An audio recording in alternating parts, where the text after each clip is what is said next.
Welcome back for another episode. I have here a very flat fuel cap, which was just what I was looking for. I think it's for a boat. It's actually got a magnetic top to it. It's used, but that doesn't really matter for what I need. I need to cut the top section off and polish it. Okay, so excuse the messy bench. I've just knocked this roll pin out here to remove the lower section. Now cut those across there to keep it flat and then give it a quick polish.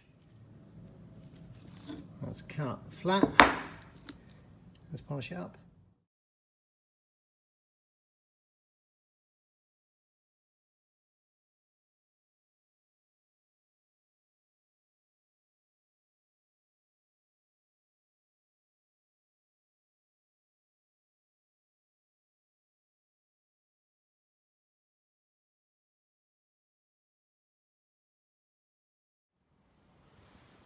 This is a simple wheel balancer that I bought, I think it's for a motorbike.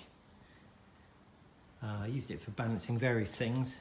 It just does a static balance, so obviously the heaviest part of the wheel is at the bottom. So if I just turn it 90 degrees,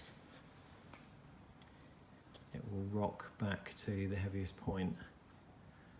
I've added some weights on this side. You can see the drive plate that I've put on there now. So I've added some weights behind here, but they're still at the top. So I'm just going to add another one. So I'm going to add another, it's a 10 gram weight just under here to try and get that back on balance. I'll drop that in there, stick that down and see where it balances. Might be too much.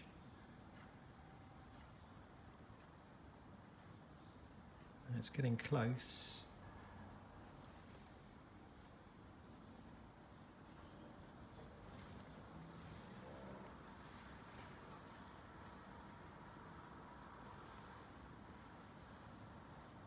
It's still a bit heavy, so I think probably a 5 gram, these small ones, I'll add one of those.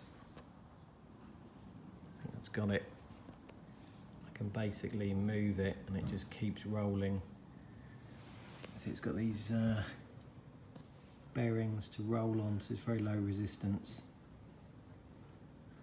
So I think that one's done.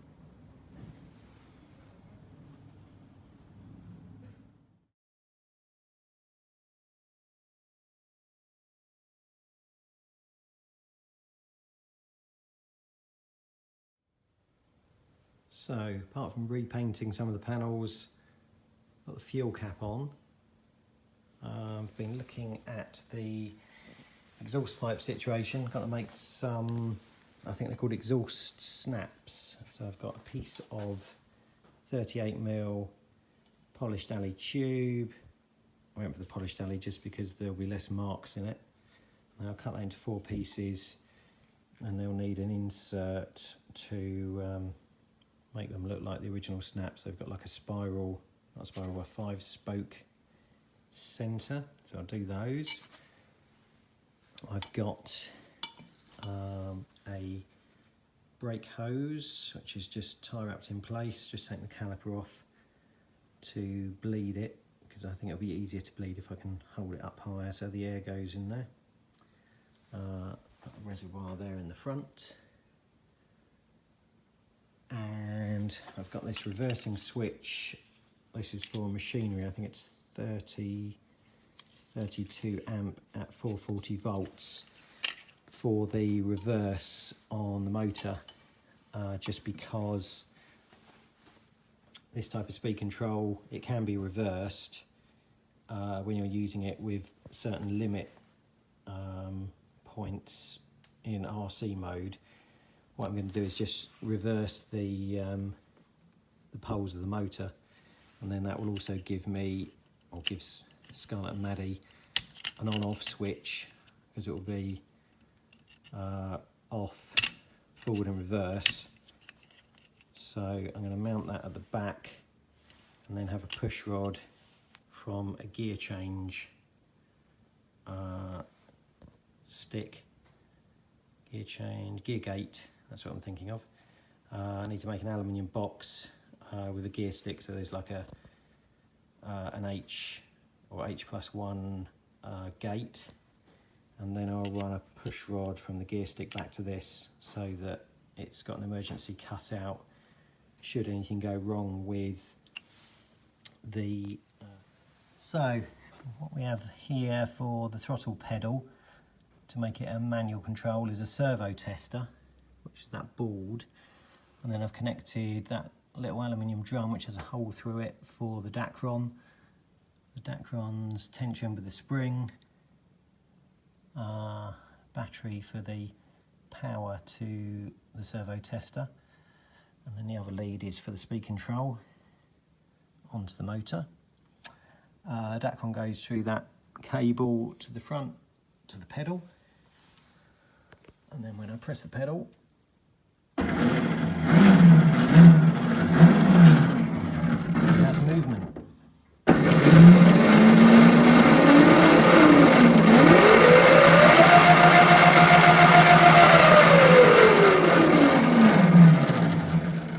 It's quite noisy inside. I'm hoping that when it's on the rubber tyres that will be a bit more isolated, and obviously the sprockets and chain and everything are new, but yeah, there's a lot of drumming at the moment. Also, interior panels will restrict how much of that you hear while it's on the electric motor. What else have I been doing? Some lighting. I'm using these, I think they're soft white Cree bulbs, 5 watts, 3 volts. So I've had to use these step down transformers. These are adjustable. You can buy these on eBay. They step down from, I've been running it on that 2 cell, steps it down to 3 volts. So I'll just show you the lights working. So I just connected that 2 cell up, and we have headlights.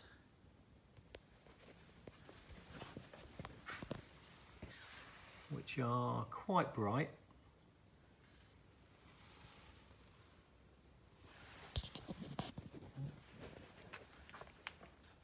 Anyway, they should do for headlights, and then I'll show you the rear lights. Those are the rear lights. They're actually less bright than they look. I think it's just my iPhone.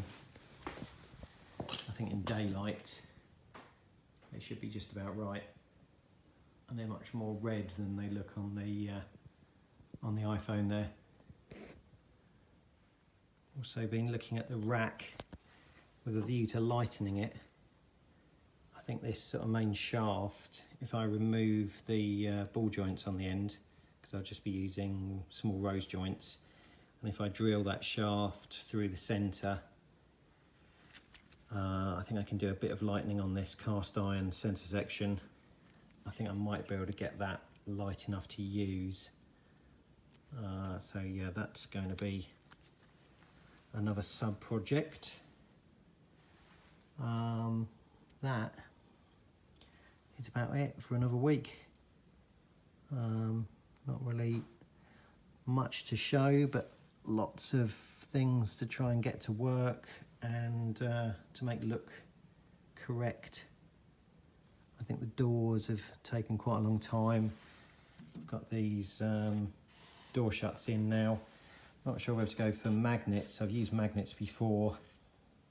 The catches that I got, there's a bit of a safety aspect, you know, if Maddie or Scarlett need to get out quickly, if it's just on a magnet they can just push it, whereas those catches that I've got, you've actually got to pull the door closed more before it will release So I think for safety, maybe magnets, I can set them into this wood, and if they do need to get out for whatever reason, I suppose there's always a risk of lithium batteries catching light, something overheating, smoke off electrical components. There's just lots of things to think about if they go wrong.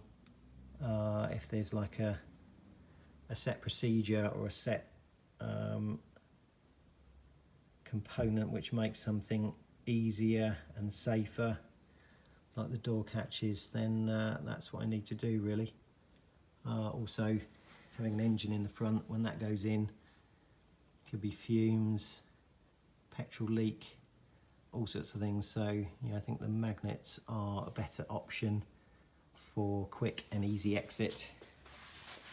That about wraps up another episode. Thanks for watching. I think the next episode to this will have a test drive. It's like a light at the end of the tunnel moment. Thank you again, and see you next week.